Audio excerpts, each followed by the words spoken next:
Thank you very much, Nadir. Assalamualaikum warahmatullahi wabarakatuh. Waalaikumsalam. Good evening here in Malaysia, but good afternoon to all of you in the rest of the Good world. afternoon. I'm very grateful today for being given the opportunity to still speak in the Arab Organization for Human Rights in UK webinar. I think it is always an important part of the time and history where we still have conversations about the situation in Gaza. I am lost for words actually, and that's the reason why I don't think I was able to also attend the webinar tonight.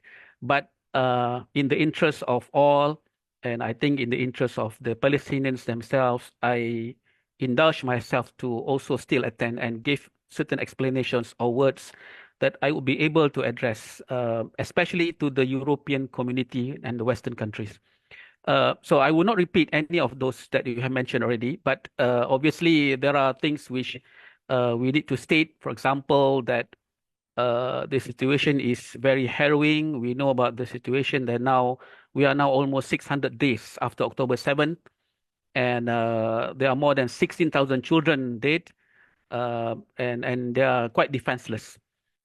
So in this context, I think we must question the adequacy of the international community's response and to be specific, European countries.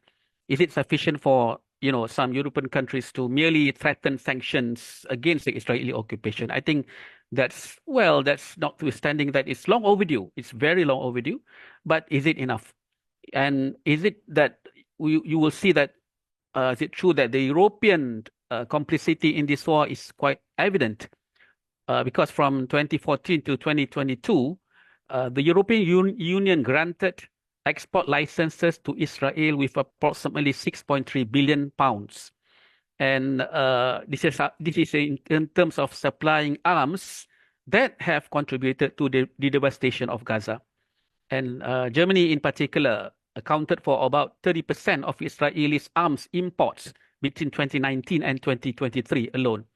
So I know there are some nations, I heard from Tesh just now, Spain and also from Malik, from Belgium and even Netherlands, I think have taken steps now to halt the arms sales to Israel. But these measures are unfortunately not uniformly applied across Europe.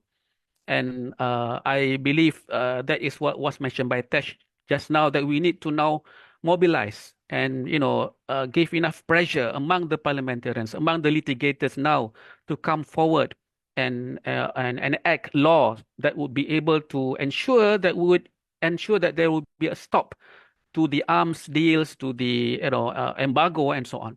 And as you mentioned earlier also, Tesh, that there is hypocritical action here. When we talk about stringent sanctions, it was imposed on Russia in response to its action in Ukraine, but not for the case of Gaza or Israel.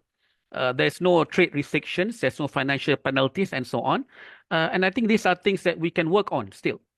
So as a member of parliament from Malaysia, I think it is quite clear that all members of parliament here supports the Palestinian cause. We are for freedom, we are for justice, we are for peace.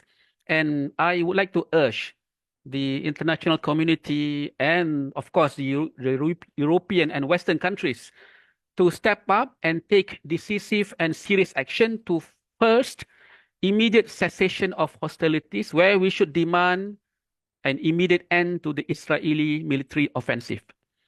We have to end the war. We have to ensure that there is enough pressure. And I tend to believe that Israel views themselves as part of the Western world. And unless serious concerns are raised by the Western world themselves, Israel will not budge. Secondly, I think we should call it a complicity. We should call it genocide. We should call it apartheid, and we should end the complicity by calling out all of these actions by Israel as criminal policies and distance ourselves from the policies, revising and ending all economic dealings with Israel.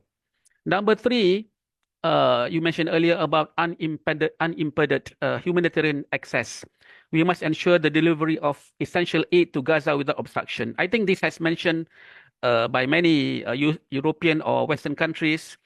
Today, I read that Germany and Finland as well urge for the aid pressure on Israel, and also Sweden also summons their ambassador to ask to question them. But I think it's not enough.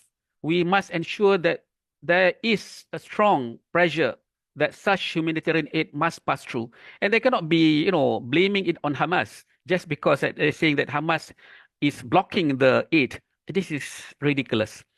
Number four, a comprehensive arms embargo. They must implement a full arms embargo on Israel to prevent from the escalation, and also to ensure that there will be no more civilian casualties.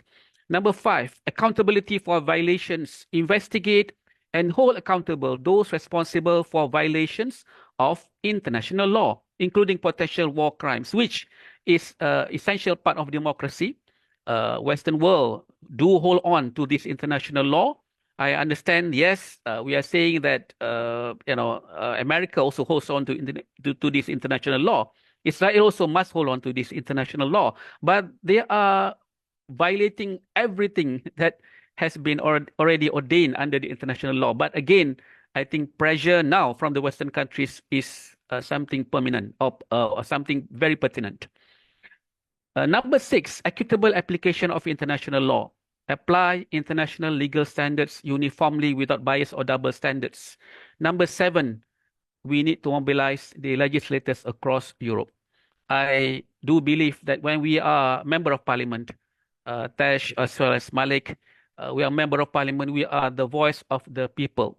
We also develop or put up public opinion, and this is still influential, especially in Europe. And I think that we should work again with multilateral institutions such as ICJ and ICC, as mentioned earlier by Malik and also by Tash. And of course, notwithstanding all of that, the basic and strategic nature of this is that we must spread the correct narrative of Palestine. The genocide didn't start on October 7th, but it started during Nakba 1947-1948. The root cause of the ongoing Israeli policies and ideology of genocidal and Zionism.